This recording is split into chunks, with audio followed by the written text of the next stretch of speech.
السلام عليكم. احنا دلوقتي هنعمل معانا التفريزات اللي هي العصير بقى. احنا عندنا هنا فراولة غسلناها وشلنا القمع بتاعها وهنبدأ نقطعها، ومعانا هنا برتقال برضو عشان ناخده ونقشره ونعمله شرايح نعينه لما نحب نعمل بيه العصير هنجمده في الفريزر. فاحنا دلوقتي هنبدأ نمسك الفراولة الأول نقطعها.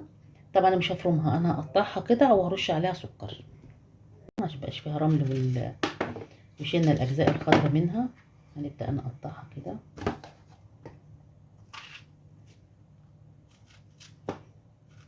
طبعا اللي حابب يفرمها مفيش مشكلة يا جماعة، بس أنا أقطعها قطع إن تتفرم وقت العصير.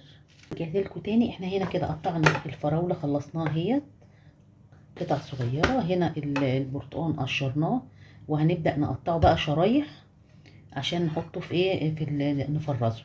احنا هنبدأ معانا طبعا شرايح رفيعة يا جماعة.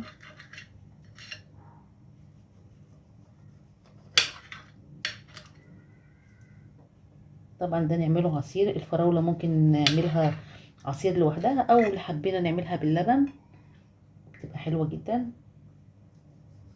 وانا كان عندي كمان رمان برضو مفرزاه هوريهولكوا دلوقتي. زي ما انتوا شايفين كده لو البرتقال زي ما انتوا شايفين قطعناه شرايح. ده بيبقى حلو بقى جدا في رمضان، نعمله عصير على الفطار بعد الفطار بيبقى حلو.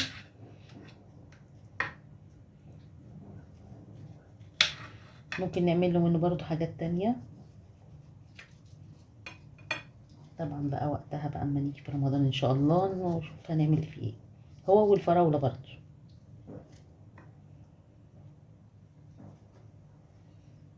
انا هكمل بقى تقطيعه وارجع لكم. ما احنا شايفين احنا خلصنا هنا شرايح البرتقانه اهيت. طبعا هنفرزها بنفس الشكل ده في الاطباق. احنا دلوقتي الاول هنبدا نحط للفراوله هنحط لها السكر. طبعا الفراوله احنا هنحطها في اكياس.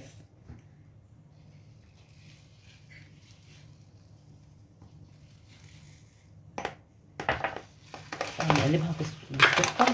لو في حاجه مزه هتتعمل مع السكر تتخلط مع السكر يبقى طعمها حلو. لما نحب نعملها معاها في اللبن تكون موجوده برضو. نعملها عصير فراولة باللبن لو حبينا. كلها تبقى متفرزة معانا وسهلة جدا في العمايل برضو. هنحطها في الأكياس.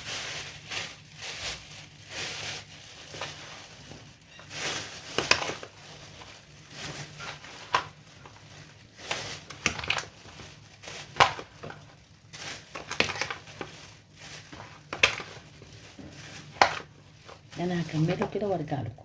زي ما احنا شايفين احنا هنا خلصنا حطينا الفراولة في الأكياس، حطيناهم في كيسين. احنا هنا حطينا جبنا الطبق الكبير وحطينا فيه رشة سكر تحت، وهنبدأ نحط شرايح البرتقال.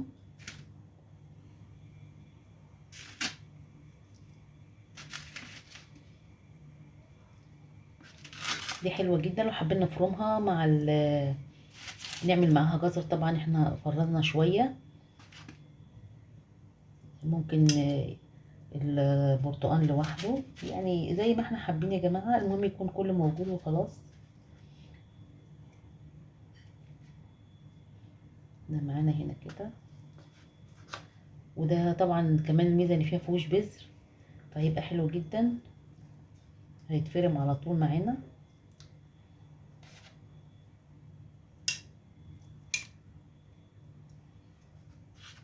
نرش كمان رش السكر.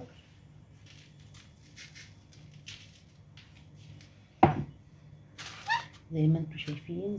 لحظة لو اقرب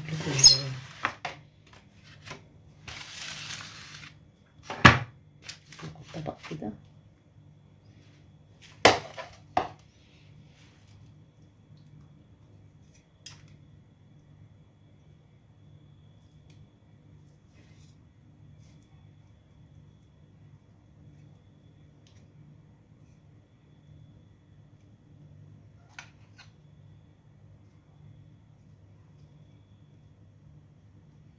هنبدأ بقى نكيسه، نحطه في الكيس. احنا كده خلصنا. هنحط رشة سكر تاني على الوش. طبعا مش بنكتر سكر لان هو الحقيقة طعمه مسكر، مش محتاج كتير سكر كتير.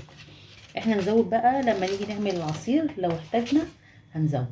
انا هكمله كده وارجع لكم. ورجعت لكم تاني. احنا كده خلصنا هنا البرتقال اهو يا جماعه، شرايح البرتقال.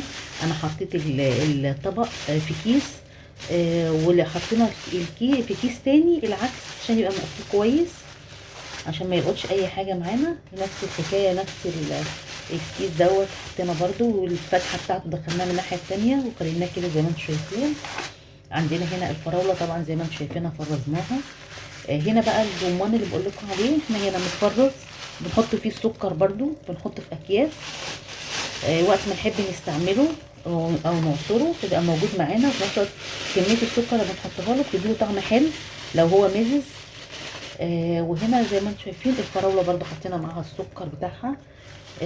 لو حابين نعملها عصير فراوله لوحدها، فراوله باللبن، عملناها اي حاجه تانية من الحلويات فتبقى موجوده معانا في الفريزر. دي اول حاجه في الايه، في الحاجات بتاعه العصاير في التفريز. اتمنى انها تعجبكم. لو عجبكم الفيديو لايك وشير وسبسكرايب، والهنا والشفا. واحنا كده معانا هنا قطع البرتقال قطعناها شرايح عشان نفرزها معانا، وبرده الفراولة نفس الشيء هنحطها دلوقتي عشان ان شاء الله رمضان. كل سنة وانتم طيبين.